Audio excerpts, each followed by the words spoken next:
Welcome to Neural NebulAI, where we unravel the mysteries around artificial intelligence, clear up misconceptions, and explore its transformative impact on industries, its various use cases, and important considerations you need to make as you embark on your own AI journey. In today's episode, we're exploring the unit economics of AI. We'll dive into that topic in more detail, explaining what we mean by that. But first, my name is Mark Olson, VP of Customer Solutions at Calent, and joining me today is Randall Hunt, our VP of Strategy and Innovation.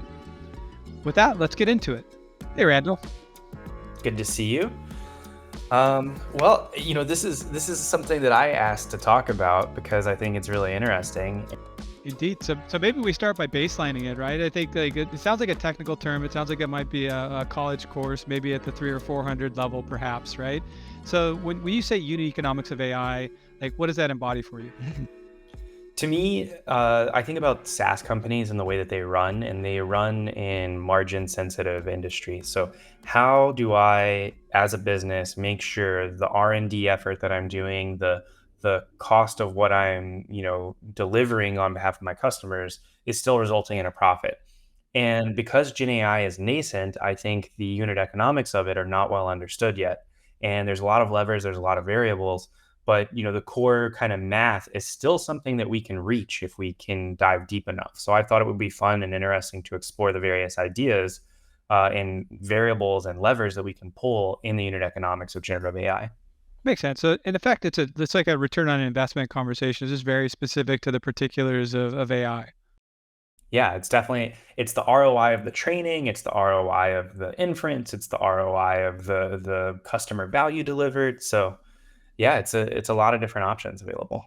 So, I mean, to start with, like this sounds like something I might be talking about with the accounting department or with my CFO, right? But really, there's a lot of technical levers to peel back that really influence whether something's going to have return on investment or not in this space, right? So maybe pull out what are those key metrics, and then from there we'll get into how the technology affects them. Absolutely. So traditional sort of unit economics involves customer acquisition cost. So that's your cost in order to acquire a new customer, and then you often will have what's called an LTV or a TCV, total contract value or lifetime value of a customer, and you can work backwards from that LTV to determine if your customer acquisition cost is sustainable or not, and if not, you have to figure out better marketing, better go to market, something like that. Mhm. And then you have things like cost of goods sold. So this is your cost, not just of the acquisition of the customer, but also of the delivery of your service to the customer. So if you think about a grocery store, their cost of goods sold includes the shipping, it includes uh, the purchasing from the farms, the lawyers to negotiate the purchasing from the farms, all of these different things that kind of go into it. At the end of the day, you have to make a profit, and so the margin that you have available to you shrinks with every little bit that you spend on not getting the item into the store. And it's the same with SaaS products. It's the same with other sort of software offerings. And I want to start off this by saying I'm not an economist. I don't know what the heck I'm talking about. I just I invest in startups, and I build stuff on the side, and we run Calent as a pretty tight ship. So these are things that I've picked up over the years. And if some economist wants to come on later and tell me how full of crap I am, I'd be happy to hear it. Well, we won't get quite that deep. We won't challenge any economists for their role. But like I said, a lot of this comes back to technical considerations, right? So especially with regards to AI, like performance is something that developers think about on a regular basis, but it's also materially impactful to the cost of goods sold. And we were talking about this before. I understand from the way that you've positioned this, the way that we're thinking about the cost structure and in terms of technical considerations really depends a lot on the outcomes we expect from the AI as well, right? So how accurate or precise does the model need to be? What's the speed, the latency of inference, the throughput if we're thinking about batch use cases? How materially does it contribute to the goal, to the business outcome achieved, right? Is it providing good enough results, or is it providing great results and really changing the business impact meaningfully? And I Um, think that's hard for businesses to measure, honestly. Many businesses aren't set up to measure that even now without generative AI. They don't know the impact of some of the technical decisions that they make. Amazon has this famous study where every 200 milliseconds of page load time improvement resulted in 1.5% of net new sales. So these metrics, they matter, but they're also a lot harder to measure in the generative AI space than they ever were in like the pure performance space. So So it's that's interesting. interesting. If you don't have an upfront case that you can draw a straight line to ROI, I think one of the ways to mitigate that might be to experiment and learn, right? So Exactly. that's an Amazon principle, right? But I think in this case, if you're taking smaller bets, but you're placing more of them and you're measuring them as you go, that's one way to make sure that you're truly getting ROI from the bets that you're placing, or whether the experiment is playing out the way that you expect in the field. Yeah, and in terms of, true Bayesian hyperparameter optimization, you could, say that it's we're going to plant 1,000 flowers and water some more than others, based on how quickly they're growing and things like that. But no, so the interesting thing within the performance metrics of generative AI, right? So let's assume the business does know how to measure like the end result. Okay. And I don't know if it helps to come up with a hypothetical customer or anything for this, but for now, we'll keep it kind of broad. There are a couple of key metrics that you can measure, like you mentioned. So speed of latency, or sorry, speed of inference, latency of inference, and then the throughput of the inference. How many tokens per second? When we talk about generative AI, we're often talking about tokens, which you can think of a token as a word, or 6 characters, or something like that. The actual definition depends model to model, but we're thinking about tokens per second. And then very importantly, what you mentioned is the business outcome achieved.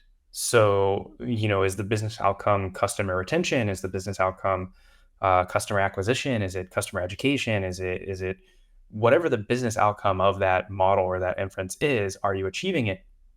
Um, and then there's the accuracy and the precision component of generative AI. Generative AI is, at this point famous for hallucination. It completely makes stuff up. It's like an extremely fancy Markov chain. Sometimes it's just kind of spewing out random letters. Just the other day, I was working on a customer workload where it misspelled the word combinations with 2 B's every time. And I was like, how does it keep repeating this error? So, accuracy and precision really matter. But the other thing, and I know this sounds absurd, but does it pass the vibe check in Gen Z terms? It's the human eval, the human evaluation of, is the inference that's being served sufficient? And you have to unit test that. So how do you build into your cost structure and into your ML ops or LLM ops platform the ability to go have a human in the loop and evaluate the consistency and the accuracy of the responses? Because without that, you're kind of like hoping for the best. And there are formal accuracy measurements. There's things like Blau scores, or translation error rate, and all of this other stuff. But at the end of the day, what really matters is, does it pass that vibe check? I know someone on Twitter is going to blow me up for saying vibe check 10 times in a row, but Well, it that is an said, important metric. that's a little bit about the outcome, right? So we need to make sure we're measuring what matters. We need to make sure that it's doing what we expect, and it's repeatable, right? Maybe if we start with that outcome, where are we gonna, if we work all the way back to the beginning? I think it starts with training, right? So that accuracy and precision can be vastly affected by training, and training can be one of the material costs in terms of the cost of goods sold, right? How often you need to retrain your model, what else goes into that? Maybe let's start at the beginning and work forward to that desired outcome where the vibe is right. Yeah, so you have this desired goal, right? And maybe it's let's just say it's customer retention. Okay, just for the purposes of this discussion. So that's your business outcome, is to retain more customers by using fancy schmancy generative AI to send a tailored message or something. So the first thing that you can do, and it's the least expensive, is some prompt engineering. So you could take some data about the customer, about their lifetime with the business, and the things they've purchased over time, and then the general kind of consensus and summary of data about the customer. You could feed that into a model, and with some prompt engineering, you could say, hey, here's what a typical customer retention email looks like. Could you craft a personalized version of this for this customer, and you are authorized to offer them up to this amount of discount in order to retain their business? That would be just prompt engineering. And that doesn't really cost you anything other than time and experimentation. There's no underlying compute or, let's say, engineering cost associated with that. There's no infrastructure cost associated with that. There is some degree of optimization that is important, and we can talk about that later, but you do want to kind of get your prompts into a place where they're efficient. You want to provide enough tokens for the models to use to reason, but not so many that it's superfluous and you're paying for tokens that don't really matter. But then, coming one step down from prompt engineering, we have what's called PUFT or PEFT, parameter efficient fine tuning. I like how we were joking before this about what is the correct pronunciation of parameter efficient fine tuning? Is it PUFT, PEFT, PEFT? Anyway, parameter efficient fine tuning, it costs on the order of tens to hundreds of dollars, and it uses techniques like low rank adaptation of large language models, LoRAs, or even quantized LoRAs. This is a way you can take about 1% of the weights in a model, and I'm picking that figure somewhat arbitrarily, but a small number of the weights in a model, and you can modify them to be more specific for your use case. We found parameter efficient fine tuning across our customers works pretty darn well, especially with models like Llama 2. And then there are other models out there that are kind of built specifically for parameter efficient fine tuning. But it does take time, right? It takes infrastructure, it takes time, it takes engineering resources. And the other associated cost with that is that you might have to do it more than once. What the fine tuning that you do, in August of 2023 is not the same fine tuning that you may need to do in February of 2024. And then going one step further beyond that parameter efficient fine tuning, you have full fine tuning. And we're here towards the end of October in 2023, and we work primarily with AWS, and we work across a large number of different generative AI models. But let's take the Llama 70 billion model, for example, with no sort of discounts or spot instances or any of the above, no optimizations at all. It takes about $200 per epoch or epic per 4 million tokens to train a Llama 70 billion model. So if you think about a typical fine tuning job, you're going to spend maybe like 10 epics. It really depends. Typically within the first one or two epics, you can figure out, oh, this isn't converging. This isn't performing the way I want it to. So I'm going to kill it. I'm going to cut it off. But once you see the learning rate improving and you see other things moving along, you can kind of like keep it going. So that Llama 70 billion costs, let's call it $2,000 a pop to fine tune if you're going to do a full fine tuning of the thing with 4 million tokens per batch and all that good stuff. So imagine you're paying $2,000 a month to refine tune this thing, to redo it, or maybe it's $2,000 a quarter, but you're deploying new versions of this. What you really need to make that successful is a framework for testing the performance and the continuous evaluation of this fine-tuned model. Otherwise, you start to drift and you start to, spend all this extra cash and all this extra money on the underlying infrastructure of fine-tuning without actually knowing if you're driving that business outcome. So that kind of brings it full circle. So if you think about the business outcome that you're trying to achieve, all of these different methods, the full fine-tuning, the parameter efficient fine-tuning, the prompt engineering, the context management, all of this other stuff, it all has to drive towards your end goal of improving that business outcome.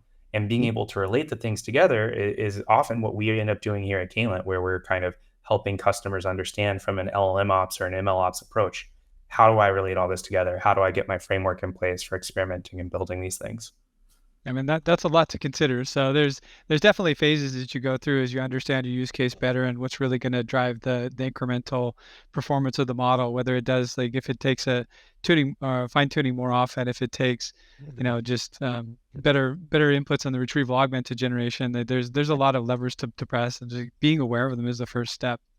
Actually, now that we've got a tuned model, or presumably we fine tuned it, we get into the inference costs, right? So great, we've got a model sitting alone. A model's not going to do anything. It needs to be hooked up to an application. It needs to be, part of a pipeline or however it's being used.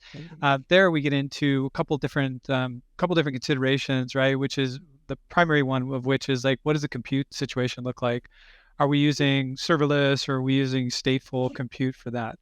Let's talk a little bit about that, starting with serverless, since it's it's more buzzword compliant.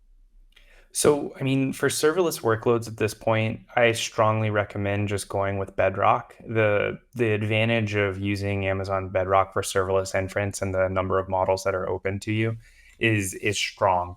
Um, there's considerations to be made, right?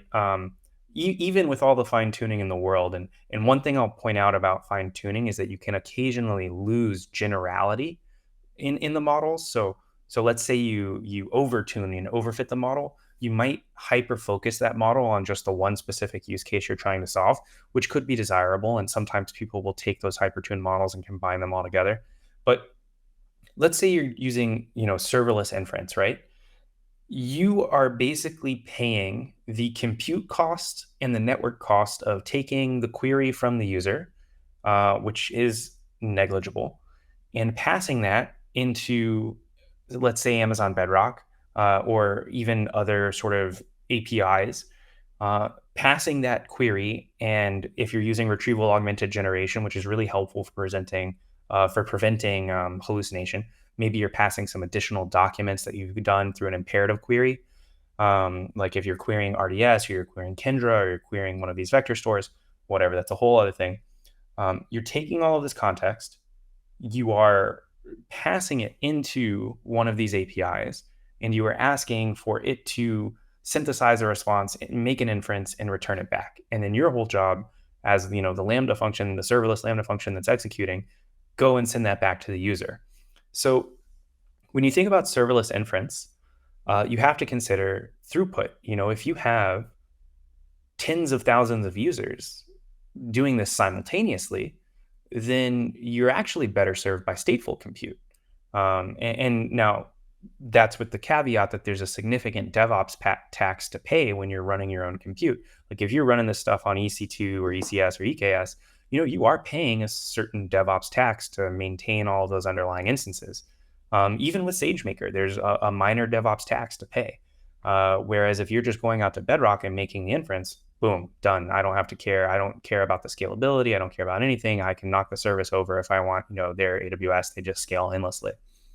So we've done a lot of experimentation, and I'm going to throw out some numbers here, and I want to make it very clear. This was recorded in August of 2023. And if you cite these numbers anywhere after like September of 2023, you're probably going to be wrong, because it's a really rapidly evolving field. So from our point of view, if you're doing more than 72,000 tokens per hour, the cost benefit, the unit economic cost benefit ratio of running serverless is less than if you were to pay the cost of running stateful infrastructure. So if you have sustained 72,000 tokens per hour of input and output, you are often better served by stateful compute.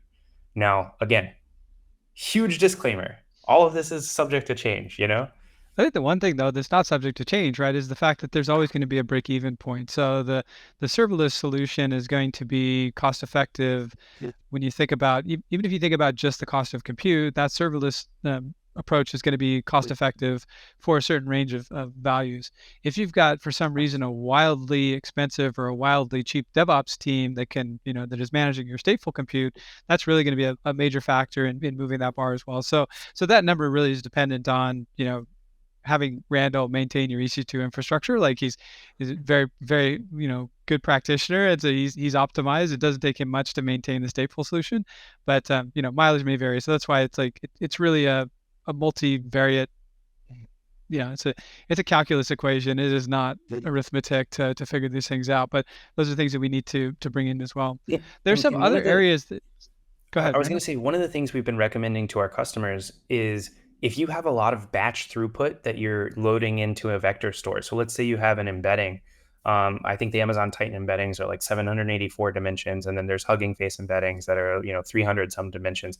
Whatever embedding you want to use, if you're going to pass through a ton of content, spin up a SageMaker endpoint to do it. There's no reason to pay the cost for like a serverless endpoint to pass through batch throughput workloads.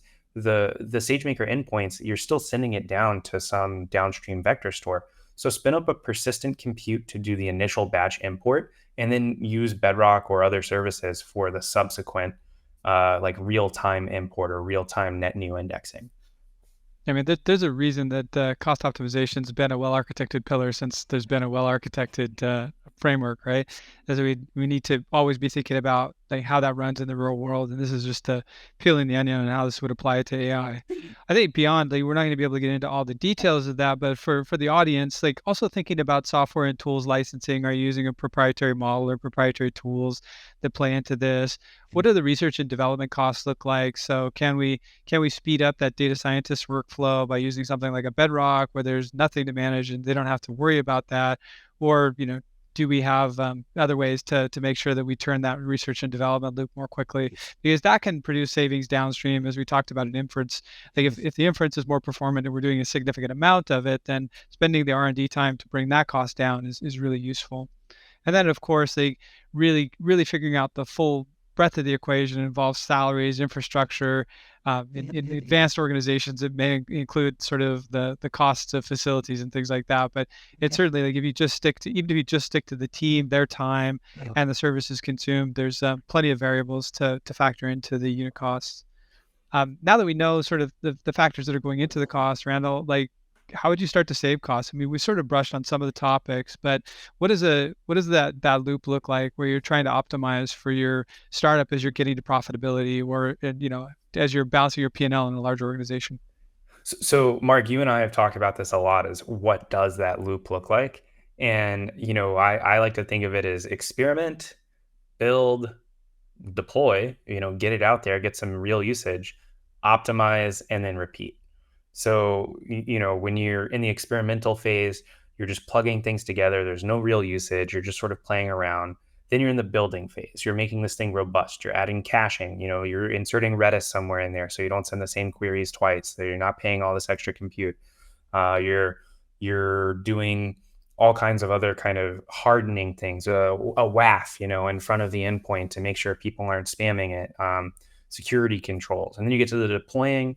How's your CI/CD? Do you have to update a bunch of manual things? Do you have to take into account, rolling deploys, all the other traditional DevOps things that we've done a million times? And then the optimize step is the really interesting part, and I think that's where people are spending a lot of time. Is how do we optimize this? Yes, we've seen initial business value. We've seen initial kind of outcomes from deploying this Gen AI model or this Gen AI interface for our customers. How do we make this cost efficient? Because sometimes And we it's actually not. talked That's about our. a couple of those earlier, right? You'd mentioned prompt engineering and perform parameter efficient fine tuning. I'm going to say PEFT for those. Like there's some other techniques as well that we can bring in. So at the point we need to optimize it, what would you add to the formula that we've talked about so far? There's quantization. There's even steps that fall outside of the normal model performance engineering threshold. Things like caching your queries to your downstream retrieval augmented search. So you can actually take a query that you would run for retrieval augmented generation, use a model to condense it into a more common semantic meaning and say, hey, is there anything in my cache that matches this semantic meaning? If so, just return the same results.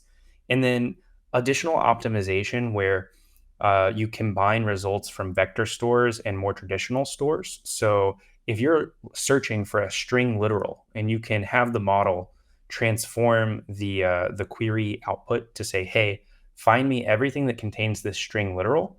And then also I want to do a vector search on the semantic meaning of the rest of the query. That's often really helpful and you get better results.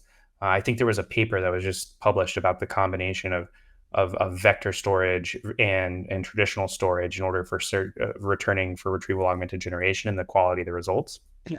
And then it's also context management. What can we do to make the prompt smaller? Can we use a different model? There are models like Claude Instant where we've seen as much as 500 tokens per second coming from that thing. And if you can get that kind of performance, well, that's a better outcome for your users. It's a better outcome for everyone involved, and it costs less.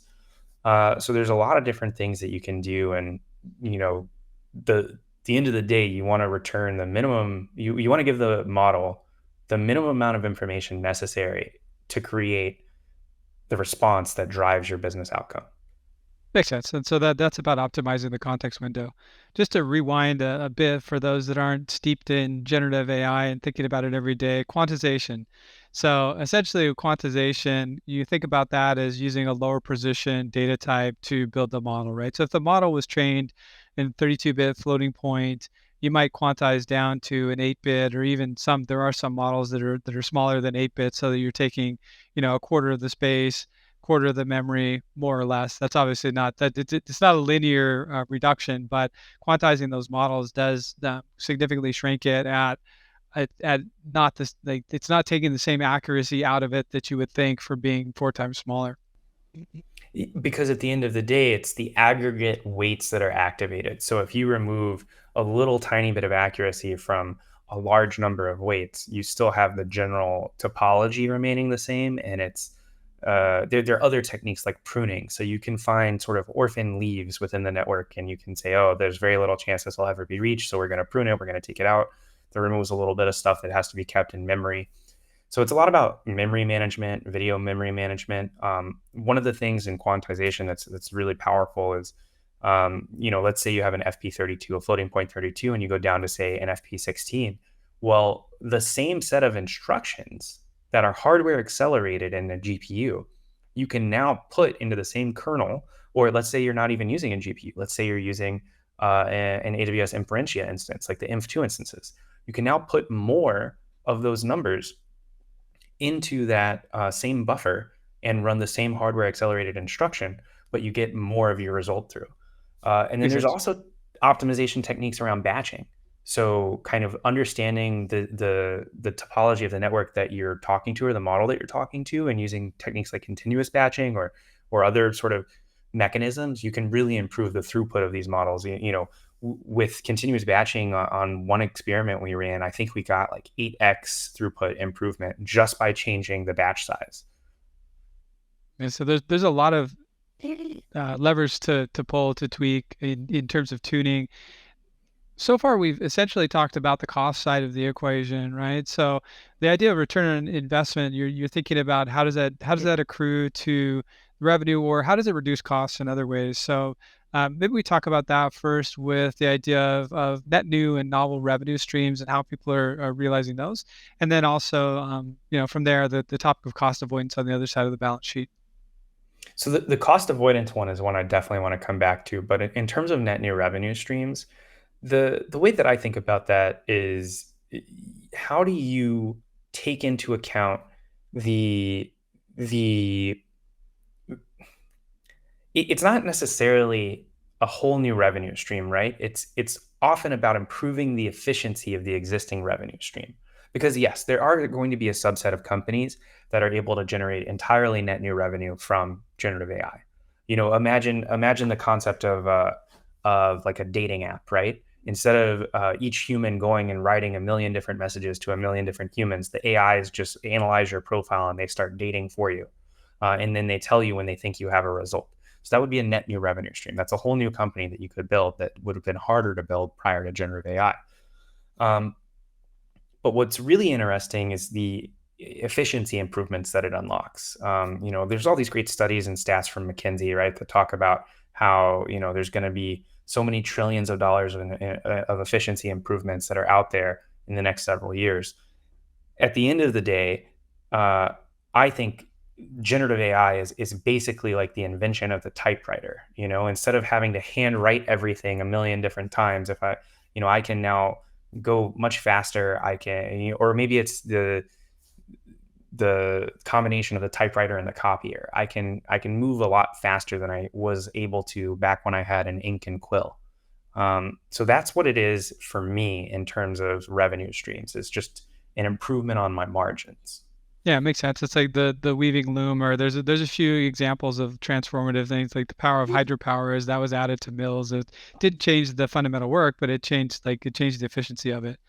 I think the numbers that McKinsey was talking about were pretty wild, and you reminded me they're in the trillions. I want to say it's 2.6 to 4.5 trillion or so of new value added to the economy. That's pretty wild. So some of that too is from takeouts and efficiency, right? So beyond beyond just not having to do some of those tasks or deferring to AI, like I think what we see there is not just labor savings, but also labor redirection, so that people's creative power can be redirected into tasks that are, now spending time that the computer could do much more efficiently. And we're starting to see that internally at Calent as well. We have at least a half dozen use cases of different ways people are accelerating everything from the sales cycle to finance to some of our delivery internal activities to make sure that we're delivering more efficiently for our customers. So it's a really interesting time to see where all those use cases can be put to use.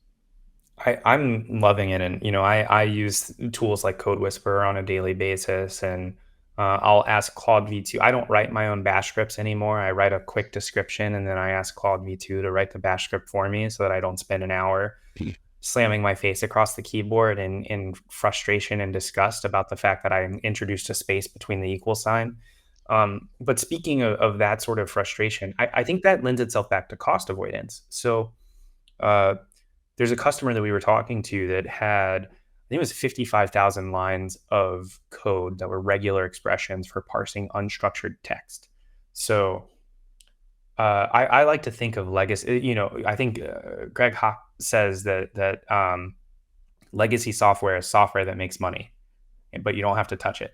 I have a different definition. So my definition of legacy software is software when it's not legacy, it's symbiotic. It enhances your organization, it maps to your organization, and enhances every part of it. Software when it's legacy, it's no longer symbiotic, it's parasitic. So if the cost of maintenance of this software is greater than the value derived from it, then it is time to consider upgrading that software. How would you feel about managing 55,000 lines of regular expressions and not screwing that up with Perl written all the way back in like 2003? How would you feel managing that? Yeah, I think that was where I was going to. The first thing that came to mind for me is like I don't tend to use legacy as a pejorative the way that you are, but like there's a definition to be had there. And I think if you're afraid of changing it, that's a good measure for whether it's symbiotic or not to use that term. Which I think, yeah, that the thought of that many regular expressions gives me the willies, and I love to play with a good regular expression, but that's a heavy lift. That And said, so that's actually a good, in that case, it's a good challenge that generative AI can probably potentially help that customer solve and to build something that's a bit more symbiotic going forward.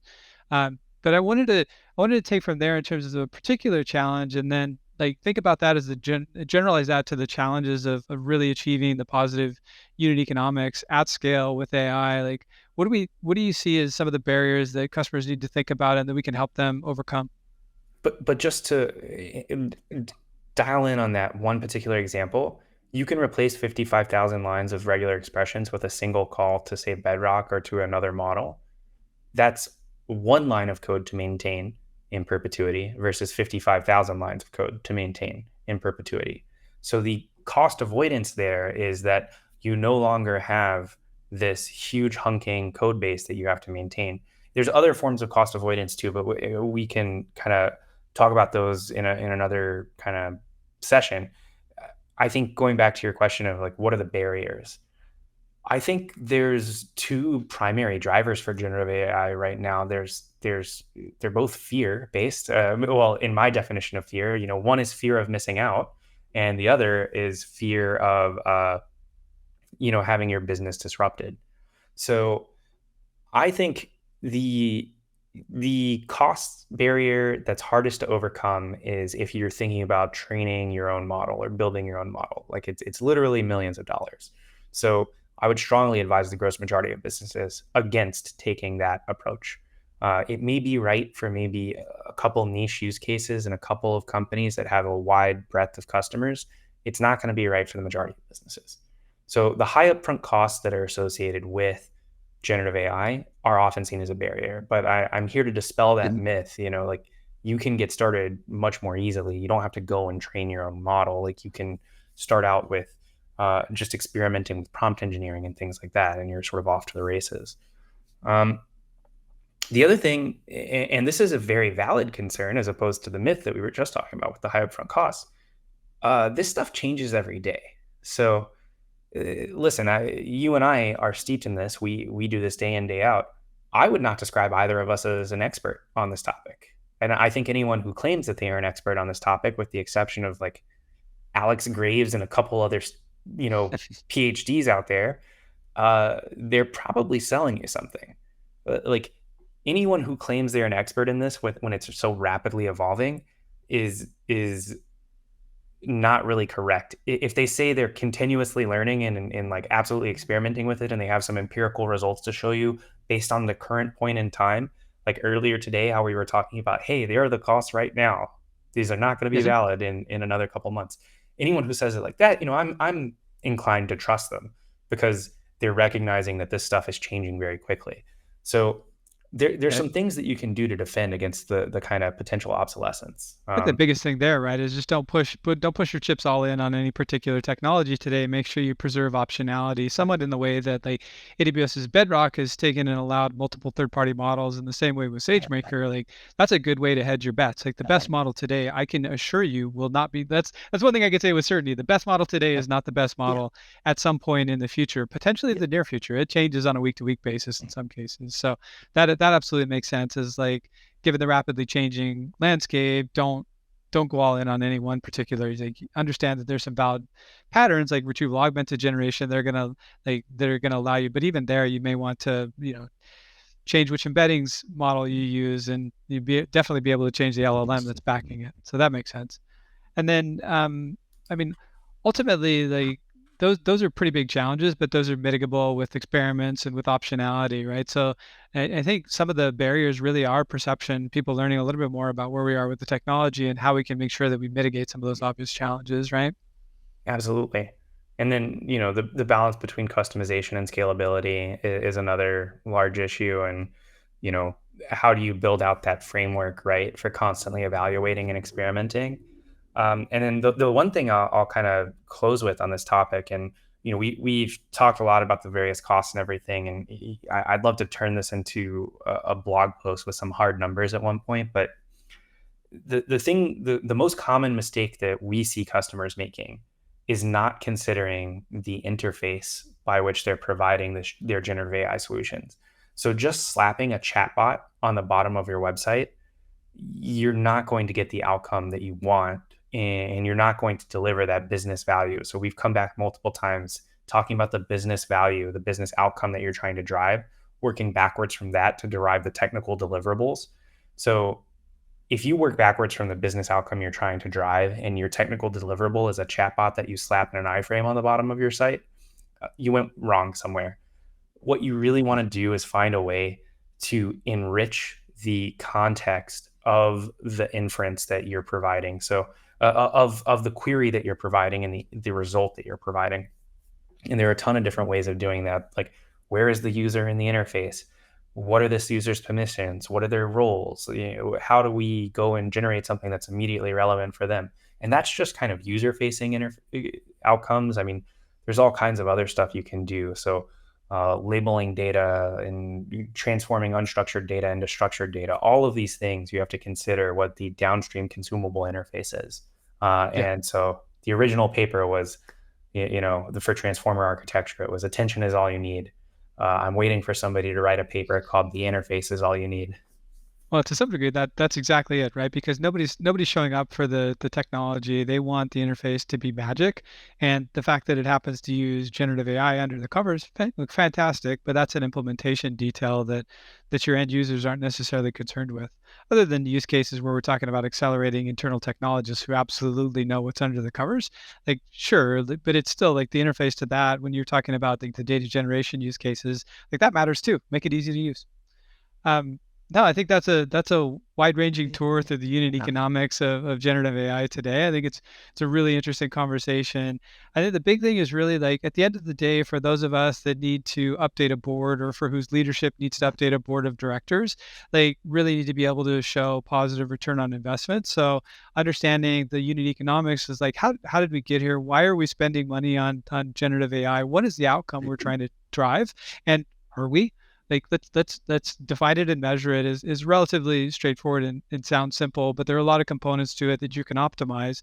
So if the premise is right and what you're trying to deliver to the businesses and to your consumers is right, then let's work on optimizing the underlying technology so that we can deliver that at a net positive approach. And then Well ultimately, said. like you've said multiple times, Randall, you're really trying not to get pinned down on anything you're saying at this particular point in time. But that's exactly like that's a like it's a exactly what our advice would be is don't get pinned down on this point in time. Continue to review that business case, continue to review the underlying technologies, continue to review the components of that loop that Randall was talking about a moment ago with the experiment, build, deploy, optimize. Part of that is like a repeat. It's a circle, it's a cycle. So we're going to continue to iterate on that. And the answers are going to change over time, but don't be afraid to swap out those components that we said that could be optional and then grab the best thing that fits at the time. What else would you Yeah, add, Randall? What do people need to be thinking about to drive ROI? I think at the end of the day, it's does the per token cost, the per inference cost, and the cost of embedding in the retrieval augmented generation case, with all three of those combined, is your per inference cost less than the value that you derive from the inference? So that's the most bare bones basic way of thinking about it. All those things combined, does it deliver enough marginal value, incremental value for your business to make sense to invest in? And I think in a huge number of cases, the answer is yes. I think there's just such a wide array of things that this can apply to and improve. And I'm really, really bullish on it. I think this is the way that people should be thinking. And you should imagine all the different places in your business that could benefit from this technology, because it's only going to get cheaper. It's not going to get more expensive. So I would say now is the time to build the framework and learn how to evaluate these things so that you can make informed data-driven decisions in the future. Yeah, that's fantastic. It really opens up the investment portfolio the way that you explained it there, right? Is that if we could draw that case and the case is continually expanding to things that will generate net revenue through AI, then absolutely go for it. So that is the unit economics of AI. There's obviously more to it, and business-specific needs are going to differ for everyone, but that gives a good outline of the considerations that go into it. Love to help our customers think through this. Thanks for your time, Randall. Really appreciate you peeling the onion on this complex topic. Thanks, Mark. Always a pleasure to chat with you. That concludes today's episode of Neural NebulAI. We hope to leave you with something to think about as you pursue your own innovations with AI. If you enjoyed the show, please leave us a rating and review on the platform you're listening on, and don't forget to subscribe so you never miss an episode. Thanks for listening, and we'll see you next time.